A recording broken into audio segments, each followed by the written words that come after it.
Hello guys, ఒకసారి అయితే ఈ వీడియో చూడండి. రైట్ సైడ్ ఉన్నది ఒరిజినల్ వీడియో, లెఫ్ట్ సైడ్ ఉన్నది ఏఐ ఎడిట్ చేసిన వీడియో. సో సోషల్ మీడియాలో చూస్తే కనుక బాగా వైరల్ అవుతుంది ఏఐ ఎడిట్ చేసిన వీడియోస్. సో ఇలాంటి వీడియోస్ మన ఓన్గా జస్ట్ 5 మినిట్స్ ఎలా క్రియేట్ చేయాలో చూద్దాం. సో టూల్ నేమ్ వచ్చేసి గూగుల్ ఫ్లో. గూగుల్ రీసెంట్గా లాంచ్ చేసిన ఏఐ టూల్స్లో ఇది ఒక టూల్. ఇందులో గూగుల్ రిలీజ్ చేసిన మోడల్స్లో one of the most powerful model Omni Flash. So ఈ మోడల్ అయితే ప్రెసెంట్ ఈ టూల్ అవైలబుల్గా ఉంది. ఇప్పుడు ఈ మోడల్ని యూజ్ చేసి ఇలాంటి వీడియోస్ ఎలా జనరేట్ చేయాలో చూద్దాం. బిఫోర్ దట్ ఈ టూల్ గురించి కంప్లీట్గా నేర్చుకుందాము, తెలుసుకుందాం అనుకుంటే కనుక మనం ఆల్రెడీ ఒక వీడియో క్రియేట్ చేసాము.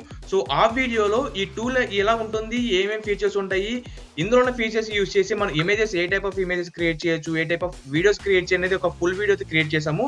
సో మన ఛానల్లో ఉంటుంది, వెళ్ళి ఒకసారి చెక్అవుట్ చేసేయండి. సో డాష్ బోర్డ్ అయితే ఎలా ఉంటుంది. సో మనకి ఇక్కడ న్యూ ప్రాజెక్ట్ క్రియేట్ చేసుకోవాలి. సో ప్లస్ ఐకాన్ క్లిక్ చేస్తే న్యూ ప్రాజెక్ట్ ఓపెన్ అవుతుంది. సో న్యూ ప్రాజెక్ట్ ఓపెన్ అయిన తర్వాత మనకి డాష్ బోర్డ్ ఎలా ఉంటుంది. సో ఇక్కడికి వస్తే కనుక ప్లస్ ఐకాన్ ఉంటుంది. ఈ ప్లస్ ఐకాన్ క్లిక్ చేసుకుంటే మన ఒరిజినల్ వీడియోని ఇక్కడ అప్లోడ్ చేసుకోవచ్చు. సో అప్లోడ్ మీడియా క్లిక్ చేసి మన ఒరిజినల్ వీడియోని అప్లోడ్ చేయాలి. సో మన వీడియో అయితే అప్లోడ్ అయిపోయింది. ఇప్పుడు మనం చేయాల్సిందల్లా ఈ వీడియోని సెలెక్ట్ చేసుకొని ప్రాంప్ట్ ఇవ్వాలి. సో ఇప్పుడు ఏం చేస్తానంటే ప్లస్ ఐకాన్ క్లిక్ చేసిన తర్వాత ఈ వీడియోని ప్రాంప్ట్ బాక్స్లోకి యాడ్ చేసుకోవాలి. సో ఇక్కడ చూసారు కదా, యాడ్ టు ప్రాంప్ట్ ఉంది. యాడ్ టు ప్రాంప్ట్ క్లిక్ చేస్తే మన ప్రాంప్ట్లోకి యాడ్ అవుతుంది. సో ఇక్కడ క్లియర్ ప్రాంప్ట్ ఇవ్వాలి. సో మన వీడియో ఎలా ఎడిట్ చేయాలనేది క్లియర్గా ఎక్స్ప్లెయిన్ చేస్తూ ఒక ప్రాంప్ట్ అనేది నేను ఆల్రెడీ రెడీ చేసి పెట్టుకున్నా. సో దీనిని మీకు నేను డిస్క్రిప్షన్లో మెన్షన్ చేసి ఇస్తాను. సో ఓపెన్ చేసి మీరు కూడా చెక్అవుట్ చేసుకోవచ్చు. సో నేను కాపీ చేసుకున్న ప్రాంప్ట్ని ఇక్కడ పేస్ట్ చేస్తున్నా. అండ్ రైట్ సైడ్ చూస్తే కనుక మీకు ఇక్కడ ఈ ఆప్షన్ ఉంటుంది. సో ఇక్కడ మనం ఇమేజ్ క్రియేట్ చేస్తున్నామా, వీడియో క్రియేట్ చేస్తున్నామా అనేది దాన్ని బేస్ చేసుకుని ఇక్కడ మనం సెలెక్ట్ చేసుకోవాలి. సో మనం వీడియో చేస్తున్నాం కాబట్టి వీడియో సెలెక్ట్ చేసుకున్నా. అండ్ రేషియో వచ్చేసరికి ఫుల్ వీడియో రేషియో కావాలా లేకపోతే రీల్ సైజ్ కావాలని అడుగుతుంది. సో రీల్ సైజ్ నేను సెలెక్ట్ చేసుకుంటాను. ఇక్కడైతే మనకి ఎన్ని వర్షన్స్ క్రియేట్ చేసుకోవాలో కూడా చూపిస్తుంది. సో నేను ఒక వర్షన్ సెలెక్ట్ చేసుకుంటున్నా. అండ్ మోస్ట్ ఇంపార్టెంట్ థింగ్, నేను చెప్పే కదా స్టార్టింగ్లో most powerful model Omni flash అని. సో ఆ మోడల్ అయితే మనం సెలెక్ట్ చేసుకోవాలి. బై డిఫాల్ట్ ఉంటుంది, ఒకసారి చెక్ చేసుకుంటే కానీ బెటర్. సో ఓమ్ని ఫ్లాష్ని సెలెక్ట్ చేసుకున్నాం. Let's generate. సో మన వీడియో అయితే జనరేట్ చేయడం స్టార్ట్ చేసింది. సో చూసారా, మన వీడియో ఎడిట్ అయితే అయిపోయింది. సో జస్ట్ ప్లేస్ చేసి చూద్దాం.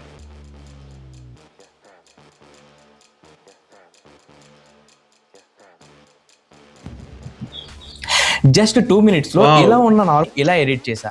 ఇందులో బ్యాక్గ్రౌండ్ వీడియోలో సౌండ్ ఎఫెక్ట్స్ యాడ్ చేసింది. మీరు కూడా ఫ్రీగా ఈ వీడియో అవుట్ఫిట్ మొత్తం మార్చేసింది, బ్యాక్గ్రౌండ్ కూడా చేంజ్ చేసింది. సో అండ్ బీ రోల్స్ కూడా యాడ్ చేసింది. సో చూసారు కదా వీడియో ఎంత ఫాస్ట్గా ఎడిట్ చేసిందో. సో ఇదే వీడియో మనం ఎడిట్ చేయాలనుకుంటే కనుక ఈజీగా 1 hour to 1.5 hour టైం పడుతుంది. అది ఏఐ అయితే కనుక జస్ట్ 5 minutes ఎడిట్ చేసింది. సో బయట మార్కెట్లో ఏఐ ఇప్పుడు చాలా అడ్వాన్స్ అయిపోతుంది. మీరు చూసుకుంటే ఎడిటింగ్లో అడ్వాన్స్ అయిపోయింది, గ్రాఫిక్ డిజైన్లో అడ్వాన్స్ అయిపోయింది, వెబ్సైట్ డెవలప్మెంట్లో అడ్వాన్స్ అయిపోయింది. సో మీరు కనుక ఏఐతో ప్యారలల్గా అప్గ్రేడ్ అవుతాం అనుకుంటే కనుక మేము 15 years ఎక్స్పీరియన్స్ ఉన్న వాళ్ళతో ఒక ఏఐ కోహార్ట్ క్రియేట్ చేసాము. సో ఇందులో మీరు ఏఐ యూజ్ చేసి వీడియో ఎడిటింగ్ కవర్ అవుతుంది, గ్రాఫిక్ డిజైనింగ్ నేర్చుకుంటారు, వెబ్సైట్ డెవలప్మెంట్ నేర్చుకుంటారు, ఇలాగా 25+ ఏ స్కిల్స్ నేర్చుకుంటారు. జస్ట్ స్కిల్సే కాదు, ఈ స్కిల్స్ని యూజ్ చేసి మీరు మనీ ఎలా ఎర్న్ చేయాలి కూడా కవర్ అవుతుంది. సో మీరు ఎవరైనా ఏఐ నేర్చుకుందామని ఇంట్రెస్ట్ ఉంటే కనుక డిస్క్రిప్షన్లో నేను కోర్స్ లింక్ షేర్ చేస్తాను. సో ఇంట్రెస్ట్ ఉన్న వాళ్ళు జాయిన్ అయిపోండి. అండ్ ఇలాంటి పవర్ఫుల్ వీడియోస్ మన ఛానల్లో వస్తూనే ఉంటాయి. సో దానికి మీరు చేసిందల్లా జస్ట్ ఛానల్ని సబ్స్క్రైబ్ చేసుకోవడమే. అండ్ ఈ టూల్లో ఉన్న ప్రాబ్లం ఏంటంటే క్రెడిట్స్. సో మనం 2-3 వీడియోస్ జనరేట్ చేయగానే క్రెడిట్స్ అయితే అయిపోతుంది. సో నా దగ్గర అయితే కొన్ని మెథడ్స్ ఉన్నాయి ఫ్రీగా క్రెడిట్స్ ఎలా తెచ్చుకోవాలి. అండ్ నెక్స్ట్ 1 year వరకు ఎలాంటి టూల్స్ని ఫ్రీగా ఎలా యూజ్ చేయాలో మెథడ్స్ నేను చెప్తాను. సో దానికి మీరు చేసిందల్లా వేసుకొని కామెంట్ చేయండి. సో కామెంట్స్ బేస్ చేసుకొని ఈ మెథడ్స్ని నేను ఎక్స్ప్లెయిన్ చేస్తూ ఒక ఫుల్ వీడియోస్ చేస్తాను. సో కామెంట్ వేసుకోండి.